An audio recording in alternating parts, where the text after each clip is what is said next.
কাগজ ফুল সম্বন্ধে বলতে বলা হয়েছে। কাগজ ফুল সম্বন্ধে কি বলি, মানে অনেক কথা বলছি।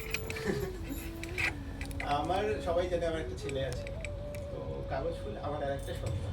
আমি জানতাম না যে কাগজ ফুল কখনো করব, বিজনেস কখনো করব, এটাকে বিজনেস যদি বলা হয় সেটা বিজনেস কখনো করবো। ছোটবেলা থেকে নিম্ন মধ্যবিত্ত বাড়িতে বড় হয়েছি, সবসময় যে চাকরিতে হয়, বিজনেস যে করতে হয় সেটা জানি। তো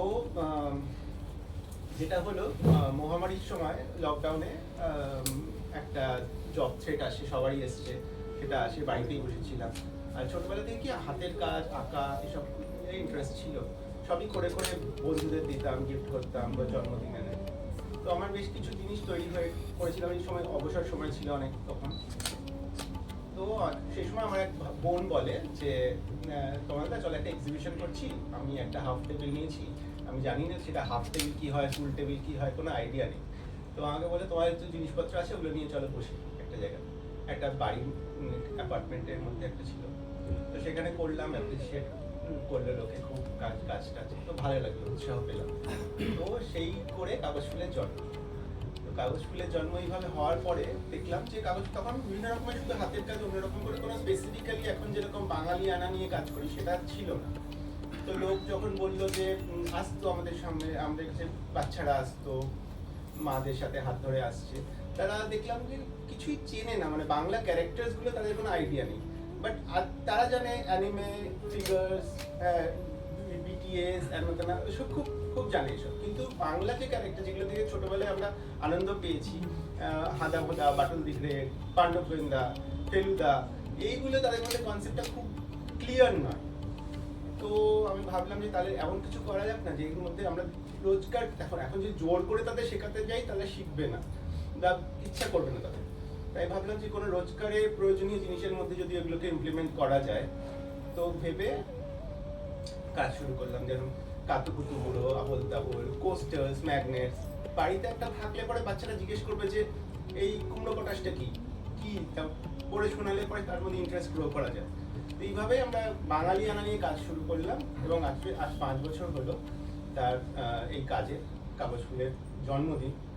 তো সেটার আনন্দ যে কতটা সেটা হয়তো ভাষায় প্রকাশ আমি করতে পারছি না।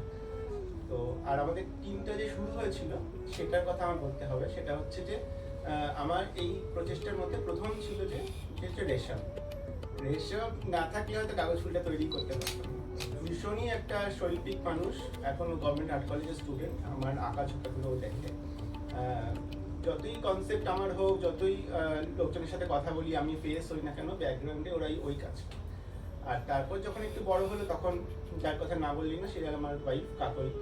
ওরা আমাকে প্রচন্ড হেল্প করে, মানে আমি একটা জব করি তার সত্ত্বেও এটা যে করতে পারি তার জন্য ওদেরই অবদান বেশি। কেননা জব করার সাথে সাথে যে ব্যাকের যে কাজগুলো, যে কাউন্টারে বসা, সব কিছু দেখানো শোনা বা মালপত্র নিয়ে আসা। আমার ছেলে আছে, আমার সাথে তুহিন বলে একটি ছেলে আছে, ওরও আমার ছেলেরই মতো।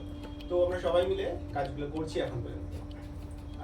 আর কিছু লোক একটু নাম আমি বলতে হয়, যারা হচ্ছে আমার কাগজ ফুলের প্রথম দিন থেকে আমাকে খুব সাপোর্ট করে এসেছে। তার মধ্যে উমার নাম তো বললাম, যে আমাকে নিয়ে গেছিল, প্রথমে ইন্ট্রোডিউস করেছিল এই জগৎটার সাথে। আর তাছাড়া খামখেয়ালের নাম আমাকে বলতে হবে। খামখেয়াল একটা গ্রুপ, তারা এরকম এক্সিবিশনস করে। তুমি বলছিলে না যে ওই আমরা লাস্ট যে এক্সিবিশনটা করলাম একটা অন্যরকম ফিল হয়েছিল। খামখেয়াল বলে একটা গ্রুপ আছে, তোমাকে আমি ইন্ট্রোডিউস করিয়ে দেবো একসময়। খুব ভালো, মানে ওদের সঙ্গে কাজ করলে মনে হয় না যে এক্সিবিশনে এসেছি, ওদের সাথে কাজ করলে মনে হয় বন্ধুদের সাথে বসে আড্ডা মারতে এসেছি, এরকম একটা ফিল। হ্যাঁ, খামখেয়াল আছে, এখানে কৌশিক আছে, আমাকে এলিট্রার নাম বলতে হবে। এরা একদম খামখেয়াল একদম আমার কাগজ ফুলের একদম প্রথম দিককার মানুষ। জুমটিওগ্রাফির কথাও বলছিল, জুমটিওগ্রাফিতে শঙ্খ আছে। এদের সাথে কাজ করেছি একদম প্রথম দিন থেকে, আর এগুলো সাপোর্ট করছে। জুমটিওগ্রাফি মানে আমার একটা পজিশন ছিল যে এই জায়গায় থাকলে তোমার বেশিটা জায়গা পাবে, এই জায়গাটা তোমার নেই। হ্যাঁ, তারপর কৌশিকের তাই হয়। তারপরে আর একটা ইন্দ্রর কথা বলতে হবে, ইন্দ্র ওখানে আছে। আমার হয়তো সেকেন্ড এক্সিবিশন ওই ইন্দ্রর বাড়িতেই হয়েছিল। তো এরকম প্রচুর মানুষের সাথে দেখা হয়, আড্ডা হয়, জানাশোনা। এখন এমন হয়ে গেছে, নীলাঞ্জনা দিয়ে একজন আছেন, দিদি আজকে আসতে পারেনি, প্রতি বছর আসেন। দিদি অসুস্থ, অনেক কোমরের প্রবলেম আছে। এত ভালো, মানে উনি আমার জিনিসপত্র নিয়ে রেখে দেন ঘরে, স্টক করে রাখেন, কিন্তু কারণ ওনার বন্ধু বান্ধবরা এসে ওখান থেকে কিনে নিয়ে যায়। মানে আমার একটা ছোট ডিপার্টমেন্ট হয়ে গেছে ওর ঘরে। তো এরকম ধরনের ভালোবাসা অনেক পেয়েছি। তো এগুলো তো ধন্যবাদ দিয়ে কাউকে ছোট করা যায় না, আর ধন্যবাদ দেওয়ার মতন বিষয় নয়। শুধু এই কথাই বলবো, সাথে থাকবেন আপনারা সবাই। আজকে আপনারা সবাই এসছেন, এটা কাগজ ফুলের জন্য আমাদের সবার জন্য খুব আনন্দ।